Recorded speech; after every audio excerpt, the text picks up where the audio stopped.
राजस्थान की धरती, जहां रेत भी इतिहास सुनाती है, जहां हवाओं में तलवारों की खनक और वीरों की गाथाएं आज भी गूंजती हैं, उसी धरती पर खड़ा है एक किला जो केवल पत्थरों का ढेर नहीं बल्कि बलिदान, शौर्य और स्वाभिमान का प्रतीक है।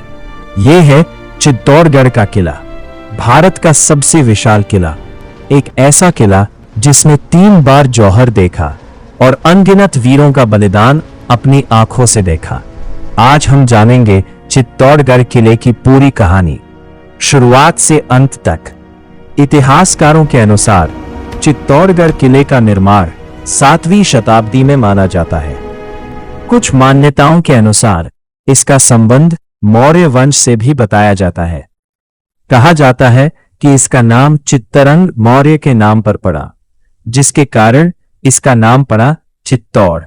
यह किला लगभग 700 एकड़ में फैला हुआ है और एक पहाड़ी पर बना है जिसकी ऊंचाई लगभग 180 मीटर है। किले तक पहुंचने के लिए 7 विशाल द्वार बनाए गए, जिन्हें पोल कहा जाता है। हर द्वार, हर दीवार, हर मंदिर एक कहानी कहता है। लेकिन चित्तौड़गढ़ का इतिहास केवल स्थापत्य का इतिहास नहीं, यह इतिहास है युद्ध, जौहर और बलिदान का। चित्तौड़गढ़ का नाम सबसे पहले चमका बप्पा रावल के समय में। बप्पा रावल मेवाड़ के महान शासक, जिन्होंने इस किले को अपनी राजधानी बनाया।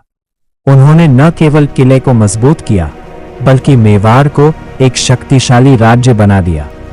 उनके बाद कई पीढ़ियां आई और चित्तौड़गढ़ मेवाड़ की शान बन गया। लेकिन इतिहास का सबसे बड़ा मोड़ अभी बाकी था। ये कहानी है 1330 ईस्वी की।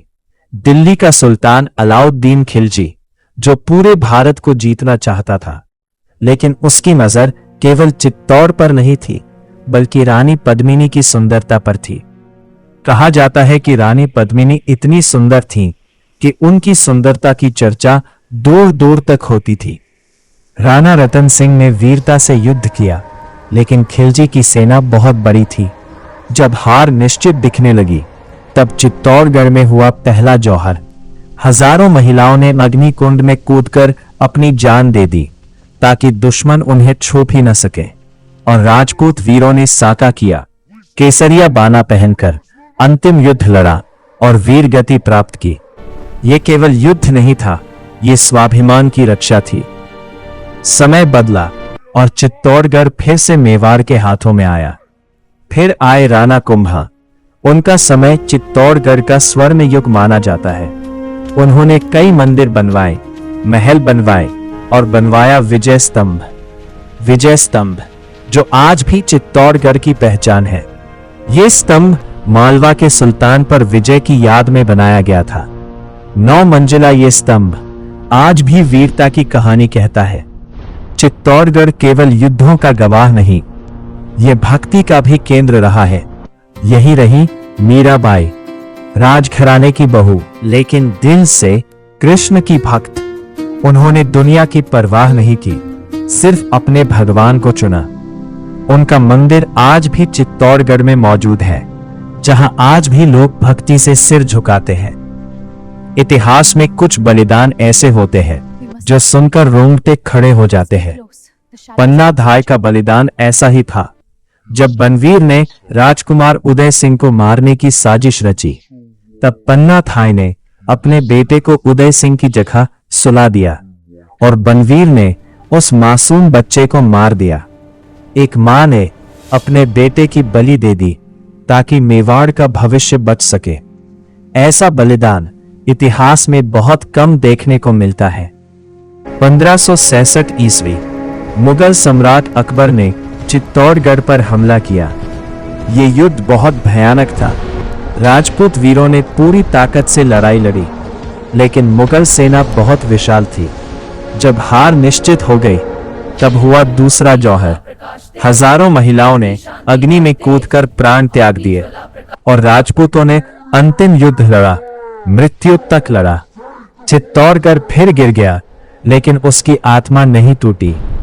इतिहास बताता है कि चित्तौड़गढ़ ने 3 जौहर देखे। हर बार राजपूतों ने हार मानी, लेकिन आत्मसमर्पण नहीं किया। यही चित्तौड़ की पहचान बन गया। चित्तौड़गढ़ केवल युद्ध भूमि नहीं, ये स्थापत्य का खजाना है। यहाँ है विजय स्तंभ, कीर्ति स्तंभ, राणा कुंभा महल, पद्मिनी महल, मीरा मंदिर, कालिका माता मंदिर। हर जगह एक कहानी है। आज चित्तौड़गढ़ किला यूनेस्को वर्ल्ड हेरिटेज साइट है। हर साल लाखों लोग यहाँ आते हैं इतिहास को महसूस करने, क्योंकि चित्तौड़गढ़ केवल देखा नहीं जाता, महसूस किया जाता है। जब आप वहां खड़े होते हैं तो लगता है जैसे हवा आज भी कह रही हो, यहां वीरों ने प्राण दिए थे लेकिन सम्मान नहीं खोया था। चित्तौड़गढ़ हमें सिखाता है कि ताकत केवल तलवार में नहीं होती, ताकत होती है आत्मसम्मान में। ताकत होती है उस हौसले में जो कहता है जीना है तो सिर ऊंचा रखकर और मरना है तो इतिहास बनकर।